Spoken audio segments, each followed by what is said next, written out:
Hello friends, welcome to Mission IS. Now friends, this is the most expected MCQ of that will be very high potential to be asked in your upcoming prelim exam. हाँ friends, अगर आप 27 जून 2021 के prelim में appear होने जा रहे हो तो ये वीडियो को पूरा अंत तक देखिए, क्योंकि इसमें से ऐसे बहुत से इंपॉर्टेंट क्वेश्चन हम बनाते आपको देने जा रहे हैं, जिसमें से एक आध तो आपके आने वाले प्रीलिम में आ सकता है। ये हमारे मोस्ट एक्सपेक्टेड 360 MCQ के पैक का, जिसमें से हम 10 क्वेश्चन आपको देने जा रहे हो, अभी free of cost. First question, consider the following statement regarding the प्रधानमंत्री कृषि सिंचाई योजना। सबसे पहले बता दूं कि हम जो भी क्वेश्चन बनाते हैं कि हम पिछले 4 सालों से हम इन्हें इनिशिएटिव स्टार्ट किया है कि आप देख रहे होगे 360, जैसे कि सर्कल का मेजर रहता है 360, यानी कि हर एक कॉर्नर, ये हम जो भी आपको क्वेश्चन देने जा रहे हैं वो history, polity, economy, environment, current affairs, हर एक चीज़ को कवर करता है, राइट, जैसे कि यूपीएससी का प्रीलिम का पेपर होता है। तो first question of this video, consider the following statement regarding the प्रधानमंत्री कृषि सिंचाई योजना।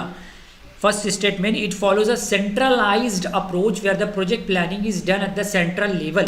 देखिए, आपको क्वेश्चन, जैसे यूपीएससी एग्जाम में भी ऐसा क्वेश्चन रहिए, तो आपको क्वेश्चन को गौर करना है कि जब से मोदी गवर्नमेंट आई है तो वो सेंट्रलाइज नहीं बल्कि डिसेंट्रलाइज अप्रोच को अपना रही है। जैसे प्लानिंग कमीशन को उन्होंने खत्म कर दिया और नीति आयोग को लाया। उनका बोलना यह था कि NITI Aayog will work from bottom to top approach, right. तो ये फर्स्ट स्टेटमेंट रॉन्ग है। अब देखिए एलिमिनेशन मेथड कैसे वर्क करेगा।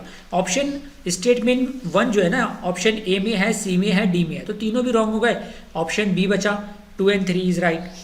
It covers all the states and union territories, and the primary objectives of the scheme is to achieve the convergence of investment in irrigation at the field level, right. Next question, the Asia Pacific Trade Agreement, previously known as Bangkok Agreement, is a preferential tariff agreement that aims at promoting the intra-regional trade. Which of the following countries are the participating states of the APTA? APTA means Asia Pacific Trade Agreement. देखिए, ये जो है ना, India is a member, China is also a member, Sri Lanka is also a member, लेकिन Thailand member नहीं है, right. तो 1, 2 and 4 means answer option C is correct. The Asia Pacific trade, previously known as a Bangkok agreement, APTA, Asia Pacific Trade Agreement, is a preferential tariff arrangement that aims at promoting intra-regional trade through the exchange of mutually agreed concessions by the member countries. Its current members are Bangladesh, China, India, Republic of Korea, Laos, and Sri Lanka. Generally the South Asia के members है।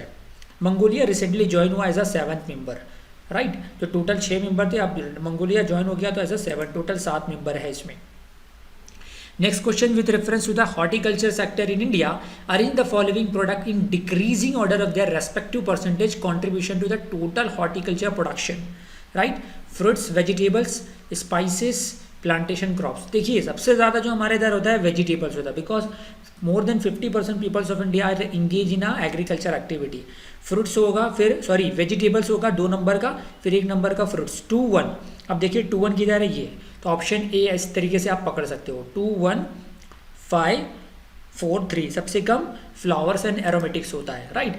Vegetable 59%, fruits 31%, like this आप देख सकते हो। Moving, Unacademy ने आपकी UPSC preparation को और भी मजबूत और भी बेहतर करने के लिए लाया है अनअकैडमी राइज 2.0। दरअसल ये है क्या, ये फ्री ऑनलाइन टेस्ट सीरीज है जो कि डेली आपके प्रीलिम एग्जाम से 1 दिन पहले तक चलेगी। डेली शाम में 8:30 बजे, नाइट 8:30 AM को होगी, जो कि आपके जीएस पेपर फर्स्ट का कंप्लीट यूपीएससी प्रीलिम का सिलेबस कवर करेगा, right. So the complete deal for the UPSC CSE aspirant, daily practice test on GS paper first for UPSC CSE prelim exam curated by top Unacademy educator अंकित अवस्थी। अब ये test में क्या क्या cover होगा, जैसा कि UPSC prelim का syllabus होता है जीएस का, right. Indian polity, economy, geography, history, science, tech, environment, ecology and art and culture. For the ranking for the test would be provided if you take up the test live. जैसे मैंने बताया कि शाम में हर daily 8:30 बजे 8:30 पर होने वाला है। और सबसे इंपॉर्टेंट बात बता दूं कि ये फ्री ऑफ कॉस्ट है, दोनों ही लैंग्वेज यानी कि इंग्लिश और हिंदी में होगी। और आप लाइव देते हो टेस्ट तो आपको रियल रैंकिंग भी पता चलेगी जितने भी पार्टिसिपेंट हैं उनके कंपैरिजन में। अबाउट टेस्ट होगा 30 मिनट का, आधे घंटे का होगा, 8:30 से 9 बजे तक चलेगा। टोटल मार्क्स रहेगा 40, जैसे कि हर एक यूपीएससी में एक मार्क्स के लिए, एक क्वेश्चन के लिए 2 मार्क्स रहते हैं। नंबर ऑफ क्वेश्चन 20 रह गए तो उसका डबल कर दो, 40 मार्क्स रहेगा। लैंग्वेज इंग्लिश एंड हिंदी रहेगा, right.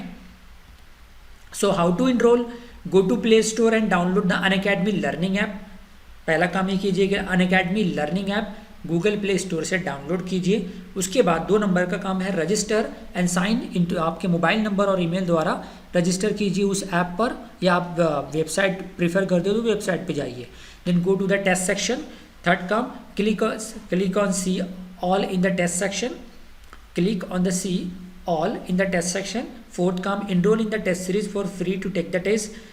When promoted, please enter the referral code to activate your free plan. ये टेस्ट आपको फ्री ऑफ कॉस्ट कब मिलेगा? डिस्क्रिप्शन में एक लिंक दी हुई है, उस लिंक पे क्लिक करते ही आपको एक कोड की तरफ लेके जाएगा। तो उस कोड, ये आप कोड डालिए MIYT10, इसके डालते ही आप फ्री ऑफ कॉस्ट इनरोल हो जाएगी। तो बिना देर किए हुए इस गोल्डन अपॉर्चुनिटी से फ़ायदा उठाइए। Next question, which of the following are the members of the RCEP, regional comprehensive economic partnership. UPSC generally 1 से 2 क्वेश्चन हर साल पूछता ही है, right. China, India, Pakistan, South Korea, Australia. देखिए पाकिस्तान इसका मेंबर नहीं है, राइट। RCEP में टोटल 10 आशियान के मेंबर प्लस 6 मेंबर, यानी टोटल 16 मेंबर है, राइट। तो इसमें पाकिस्तान को आप एलिमिनेट करो। थर्ड ऑप्शन की, थर्ड किधर है? देखिए थर्ड है A में, C में और D में है। तो ऑप्शन बचा आपके पास 1, 2, 4 एंड 5, 1, 2, 4 एंड 5, यानी कि China, India, south Korea and Australia. जैसे मैंने बताया कि RCEP में टोटल 16 मेंबर है, इसमें से 10 आशियन के मेंबर एंड बिलो 6 मेंबर। ये China, India, Japan, and India के ऊपर China and South Korea and Japan है, और नीचे ऑस्ट्रेलिया एंड न्यूजीलैंड है, राइट। इस तरीके से total 16 member. Next question, which of the following are the member of the East Asia summit. ईस्ट एशिया समिट का मेंबर है इंडिया, राइट। अब USA भी मेंबर है, राइट। तो इसके 5 मेंबर ईस्ट एशिया समिट के मेंबर है, राइट। सो इसका आंसर है 1, 2, 3, 4, 5, यानी कि D option. Option D is correct. Total ASEAN member plus 6 plus 2, यानी कि ये बताया ना ईस्ट एशिया समिट में कैसे है, इसलिए मैंने दोनों क्वेश्चन कॉन्जिक्यूटिव लिया। RCEP में 16 मेंबर है, राइट। 10 Asian plus 6, this 6। तो इस तरीके से ईस्ट एशिया समिट में 10 आशियन प्लस 6 RCEP, या RCEP में 16 मेंबर प्लस 2 कौन से है? USA and Russia. USA and Russia को मिला दो, RCEP में ऐड कर दो, तो बन जाएंगे ईस्ट एशिया समिट, राइट। यहाँ पे मैंने रेड से इंडिकेट किया हो। So next question and the last question of this video, letter of understanding and SWIFT consider the following statement. Letter of understanding is a bank guarantee under which the bank allows its customer to raise money from another Indian bank's foreign branch in the form of short term credit.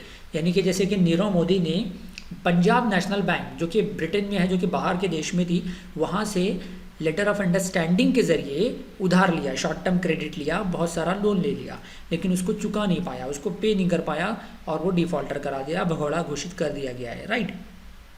तो first statement 100% right है। Next question, next SWIFT provides, next statement, SWIFT provides a network that enable financial institution worldwide to send and receive information about financial transaction। यानी कि जो पैसों का लेन then होता है उसके बारे में ये डेटा रिकॉर्ड करता है SWIFT, राइट। थर्ड, ये भी राइट है, सेकंड भी राइट है। Third, SWIFT facilitate fund transfer. No, SWIFT fund transfer में हेल्प नहीं करता, ये डेटा को मतलब ऐसा डेटा स्टोरेज के तौर पे लेजर बताता है, बैलेंस शीट बताता है, राइट, कि ट्रांजेक्शन इतना हुआ, जैसे हमारी बैंक का पासबुक रहता है क्रेडिट एंड डेबिट, उस तरीके से ये इंटरनेशनल ट्रांजेक्शन इंडिकेट करता है। तो थर्ड स्टेटमेंट रॉन्ग है, 100% रॉन्ग है, ये फंड ट्रांसफर नहीं करता है। अब थर्ड स्टेटमेंट कहाँ कहाँ है? ऑप्शन बी में है, सी में है, डी में है, तो ऑप्शन ए बचा। Correct option is a. You can read here, SWIFT stands for the Society for the Worldwide Interbank Financial Telecommunication, provides a network that enable financial institution worldwide to send and receive information about the financial transaction. Technically, letter of understanding is a bank guarantee under which a bank allows its customer to raise money from another Indian foreign branch in the form of short-term credit, and the loan is used to make a payment to the customer's offshore supplier in a foreign currency.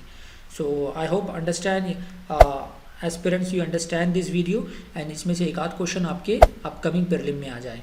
इस video को like करना ना भूले और ज़्यादा से ज़्यादा share कीजिए, और हमारे चैनल को अगर आपने अभी तक के सब्सक्राइब नहीं किया है तो सब्सक्राइब कीजिए और बेल आइकन को प्रेस करना ना भूलें।